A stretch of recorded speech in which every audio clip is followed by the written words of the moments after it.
दोस्तों नमस्कार, प्रणाम, अभिवादन स्वीकार करें। शुरू करते हैं आज की बड़ी खबरें। यदि आपको खबरें पसंद आए तो वीडियो को लाइक जरूर करिएगा और इसी प्रकार की खबरों के लिए आप चैनल को सब्सक्राइब कर लें। खबरें पूरी पाने के लिए वीडियो अंत तक जरूर देखिएगा। और आप हमें प्रदेश के किस जिले से देख रहे हैं कमेंट बॉक्स में जरूर बताइएगा। मध्य प्रदेश विधानसभा चुनाव में त्रिकोणीय हो सकता है मुकाबला। दोस्तों, विधानसभा चुनाव में सभी सीटों पर लड़ेगी आम आदमी पार्टी चुनाव। मध्य प्रदेश के नगरीय निकाय चुनाव में एंट्री करने के बाद अब आगामी विधानसभा चुनाव के लिए आम आदमी पार्टी खुलकर मैदान में आने वाली है। इसको लेकर आम आदमी पार्टी ने ऐलान किया है कि आगामी साल होने वाले मध्य प्रदेश के विधानसभा चुनाव में प्रदेश की सभी 230 विधानसभा सीटों पर आम आदमी पार्टी अपना उम्मीदवार उतारेगी। मध्य प्रदेश में आम आदमी पार्टी के प्रदेश अध्यक्ष पंकज सिंह जी का कहना है कि मध्य प्रदेश में हुए निकाय चुनाव में आम आदमी पार्टी की धमाकेदार एंट्री हुई है। इससे यह साबित होता है कि कहीं न कहीं प्रदेश की जनता बीजेपी और कांग्रेस से पूरी तरह उब चुकी है। इन दोनों पार्टियों में भ्रष्टाचारी के चलते आम जनता काफ़ी परेशान हो गई है और महंगाई से जूझ रही है। यही कारण है कि यह प्रदेश की जनता को आम आदमी पार्टी पर पूरी तरह से उम्मीद है। इसी के चलते आम आदमी पार्टी प्रदेश भर में नए कार्यकर्ताओं को जोड़ने का काम कर रही है। मध्य प्रदेश सरकार ने कर्मचारियों को दिए बड़ी सौगात। अब कर्मचारियों का नहीं कटेगा वेतन। दोस्तों, प्रदेश में काम कर रहे सरकारी कर्मचारियों को बड़ा तोहफा मिला है। इसके लिए प्रदेश सरकार ने सरकारी नौकरी के एक नियम में बदलाव करते हुए कर्मचारियों को पूरी सैलरी देने का रास्ता साफ कर दिया है। प्रदेश सरकार के द्वारा बदले गए नियमों का फायदा नई नियुक्ति पाने वाले कर्मचारियों को मिलेगा। अब इन कर्मचारियों को पूरा वेतन मिलेगा और यह वेतन उसी दिन से मिलेगा जिस दिन से उनकी नियुक्ति हुई है। दोस्तों, प्रदेश में पिछले 3 सालों में 5000 से ज़्यादा कर्मचारियों की नियुक्ति हुई है। पुराने नियम के तहत इनको पूरा वेतन नहीं मिलता था, जो नियम में बदलाव के बाद उनकी 100% सैलरी अब उनके बैंक खाते में जाएगी। इस प्रकार से कर्मचारियों को बड़ी सौगात मिली है। रेल यात्रियों के लिए बड़ी खबर है। पूरा हुआ प्रधानमंत्री मोदी का मुसाफिरों से किया गया वादा। कई नई सुविधाओं से लैस नई वंदे भारत ट्रेन पटरियों पर आ गई है। चंडीगढ़ लुधियाना सेक्शन पर ट्रायल के बाद इसका दूसरा ट्रायल कोटा से नागदा सेक्शन पर किया जाएगा। दोस्तों, फिलहाल देश में दिल्ली से कटरा और दिल्ली से वाराणसी के बीच 2 वंदे भारत ट्रेनें चल रही है। यह तीसरी वंदे भारत ट्रेन होगी जो कि पहले की अपेक्षा काफ़ी एडवांस होगी। चंडीगढ़ लुधियाना सेक्शन के बाद अब इस ट्रेन का ट्रायल राजस्थान के कोटा से मध्य प्रदेश के नागदा सेक्शन पर होगा और यह ट्रायल 180 किलोमीटर प्रति घंटे की रफ्तार से होगा। दोस्तों, यदि आप 9वीं से 12वीं तक की कक्षा में पढ़ रहे हैं तो आपके लिए बड़ा अपडेट आया है। मंडल ने तिमाही परीक्षाओं की तारीखों का ऐलान कर दिया है। माध्यमिक शिक्षा मंडल द्वारा 9वीं से 12वीं तक के छात्रों के लिए परीक्षा की संभावित तिथि की घोषणा कर दी गई है। समय समय पर मंडल द्वारा छात्रों के लिए तिमाही परीक्षा का आयोजन किया जाता है। एमपी बोर्ड 9वीं से 12वीं तक की तिमाही परीक्षा के लिए लोक शिक्षण संचालनालय द्वारा आदेश भी जारी कर दिया गया है। इसके लिए संचालनालय द्वारा मध्य प्रदेश के सभी जिला शिक्षा अधिकारियों को पत्र भी जारी कर दिया गया है कि 9वीं से 12वीं तक की तिमाही परीक्षा का आयोजन 19 सितंबर से हो सकता है। वहीं माध्यमिक शिक्षा मंडल द्वारा कक्षा 9वीं से 12वीं तक के सिलेबस सहित अंक योजना ऑफिशियल वेबसाइट पर भी अपलोड कर दी गई है। छात्रों को सलाह दी गई है कि अंक योजना सहित सिलेबस के अनुसार ही पढ़ाई जारी रखें ताकि आप तिमाही परीक्षा बहुत अच्छे नंबरों से निकाल सकें।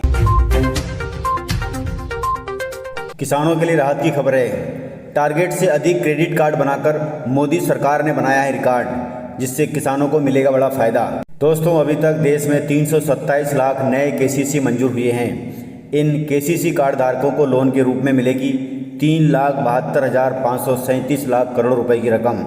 आप भी ले सकते हैं। यदि आप खेती के लिए सबसे सस्ता लोन लेना चाहते हैं तो जरूर केसीसी बनवाएं और इसका फायदा लें। मोदी सरकार ने वर्ष 2022-23 के लिए कृषि ऋण देने का टारगेट 18 लाख करोड़ रुपए कर दिया है, जो पिछले साल 16.5 लाख करोड़ रुपए था। लोन देने का टारगेट इसलिए बढ़ाया गया है ताकि किसानों को आसानी से लोन मिल सके। सरकार की मंशा है कि प्रधानमंत्री किसान सम्मान निधि योजना के सभी लाभार्थियों को केसीसी का लाभ मिले ताकि उन्हें साहूकारों से ज़्यादा ब्याज पर कर्ज लेना न पड़े। इसके लिए केंद्र सरकार ने बैंकों को सख्ती से कहा है कि एप्लीकेशन मंजूर होने के महज 14 दिन के भीतर किसान क्रेडिट कार्ड बनाकर देना होगा। ऐसा न होने की सूरत में बैंकों के अधिकारियों पर कार्रवाई हो सकती है। यही नहीं, प्रोसेसिंग फीस भी सरकार ने माफ़ कर दी है। इसके अलावा बिना गारंटी लोन की सीमा में इजाफा करके इसे 1 लाख से बढ़ाकर 1,60,000 रुपये भी कर दिया गया है। कार्ड बनवाने के लिए आप अपने नज़दीकी बैंक में अप्लाई कर सकते हैं और केसीसी का लाभ ले सकते हैं। दोस्तों, बिजली उपभोक्ताओं के लिए बड़ी खबर है। मध्य प्रदेश में प्रति व्यक्ति विद्युत खपत अब 1008 किलोवाट प्रति घंटा से बढ़कर 1032 किलोवाट प्रति घंटा हो गई है। आपको मालूम होना चाहिए कि मध्य प्रदेश में घरेलू बिजली उपभोक्ताओं की संख्या 1,23,00,000 है। प्रति व्यक्ति विद्युत खपत इसके लिए 1008 किलोवाट प्रति घंटा से बढ़कर अब 1032 किलोवाट प्रति घंटा हो गई है।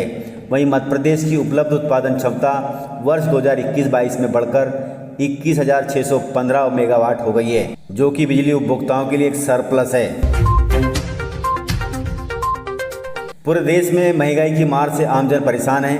इसका असर ज़्यादा गरीबों पर पड़ रहा है। गरीबों पर महंगाई की मार, दूध, सब्जियां, किराना सब कुछ महंगा हो गया है। दोस्तों, अभी त्योहारी सीजन चल रहा है और इस त्योहारी सीजन में महंगाई से परेशान आम आदमी की दिक्कतें कम होने का नाम नहीं ले रही हैं। हालात यह हैं कि पिछले 4 माह में जरूरी वस्तुओं की कीमतों में औसतन 15 से 20% की बढ़ोतरी हुई है।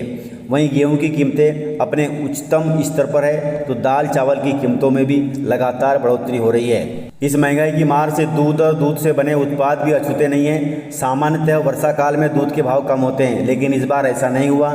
दूध के दाम भी बढ़े हुए हैं। 1 सितंबर से दूध के दाम में 2 से 5 रुपए लीटर की बढ़ोतरी हो सकती है। सरकार को इन सभी चीज़ों पर ध्यान देना चाहिए ताकि त्योहारी सीजन में आम आदमी को थोड़ी राहत मिल सके।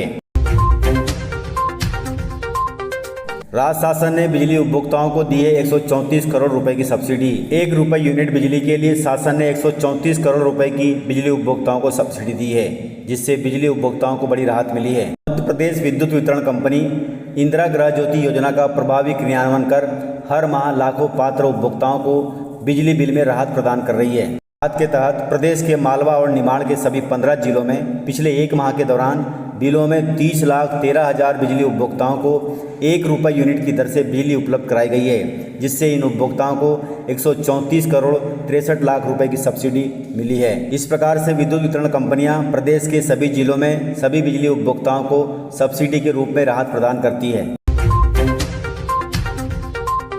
किसानों के लिए गुड न्यूज है। मध्य प्रदेश के किसानों की आय बढ़ाएगी अब 12 कंपनियां। दोस्तों, मध्य प्रदेश में किसानों को गेहूं और धान जैसी परंपरागत फसलों के बजाय उद्यानिकी और औषधि फसलों की खेती करने के लिए 12 कंपनियां प्रोत्साहित करेंगी। फसल विविधीकरण योजना के तहत राज्य के विभिन्न हिस्सों में 6,72,000 हेक्टेयर क्षेत्र में इस तरह से खेती करवाई जाएगी। कंपनियां किसानों को फसल उत्पादन का प्रशिक्षण भी देगी और उन्हें बीज भी उपलब्ध कराएगी, और वहीं उपज खरीदने के साथ भंडारण भी कंपनियां ही करेगी। राज्य सरकार ने इस योजना के लिए 20 करोड़ रुपए का बजट भी रख दिया है। किसानों को लाभकारी खेती की ओर बढ़ाने के लिए फसल विविधीकरण को बढ़ावा देने के तहत यह फैसला लिया गया है। किसानों को ऐसी फसल उपजाने के लिए तैयार किया जा रहा है जिनकी कीमत बेहतर मिलती है। इस योजना में अब तक 12 कंपनियों ने रुचि दिखाई है। 2 को राज्य शासन ने अनुमति दे दी है। वहीं कृषि विभाग 10 अन्य कंपनियों के प्रस्ताव का परीक्षण कर उन्हें अंतिम रूप दे रहा है। दोस्तों, बांड के तहत कहा गया है कि किसान के साथ कंपनियां जो भी वादा करेंगी उसका ब्यौरा सरकार को देंगी, ताकि दोनों पक्षों के हित सुरक्षित रहें। वहीं प्रोत्साहन के लिए राज्य सरकार की ओर से किसान को विभिन्न योजनाओं के अंतर्गत अनुदान और कंपनियों को कुछ आर्थिक सहायता भी दी जाएगी, ताकि किसी का भी नुकसान न हो।